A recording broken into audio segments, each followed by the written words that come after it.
Hi friends, I am Advocate Chinmay Patra practicing in the High Court of Odisha. Today I am going to discuss about the new Consumer Protection Act 2019 and the various features that it has contained. The first feature is it applies to e-commerce transaction. Whenever a consumer purchases anything by using online mode and in case of any disputes arise, then he can approach the Consumer Commission for redressal. The second facility that the new Consumer Protection Act provides, that it provides the consumer to file their complaint by using online mode.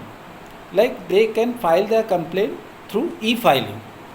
Another features that the new Consumer Protection Act provides, that it has enhanced the pecuniary jurisdiction of the three courts that is constituted as per the act. Like in case of district commission, the pecuniary jurisdiction have been raised up to matters which involves 1 crore, and in case of matters which are above 1 crore, then the case shall lie to the state commission, and in case of matters which are above 10 crores, then those cases will be filed before the national commission.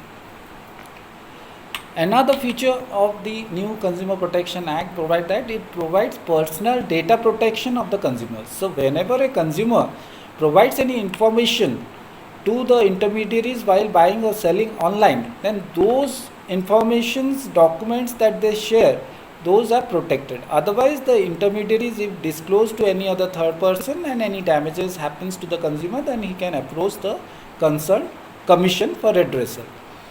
And another feature of the new act is that in case of misleading advertisement by the intermediary, manufacturer, trader or retailer, the Central Consumer Protection Authority as constituted under the act, or the State Consumer Protection Authority, or even the District Consumer Protection Authority can prohibit the concerned trader, distributor to discontinue such practice if the trader or manufacturer does not stop. Then the concerned Central Consumer Protection Authority or state or even district can punish the concerned manufacturer by imposing penalty on him, or even as per the provisions contained in the new act.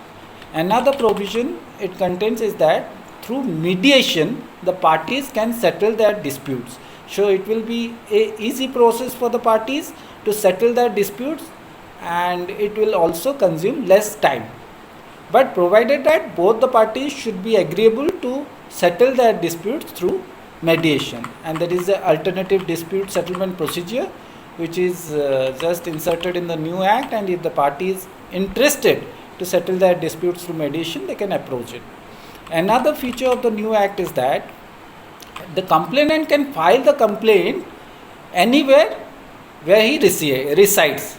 So as per the prior act of the 1986 Consumer Protection Act, it was where the respondent resides, there only the complaint can be filed, or where the respondent has a place of business, there only complaint can be filed. But as per the new act, where the complainant resides, there only the complaint can be filed.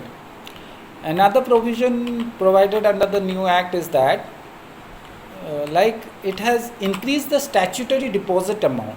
Like in case if the appellant wants to appeal, then he has to deposit the cost, or like the statutory amount before the appellate court, before the appellate court accepts his appeal.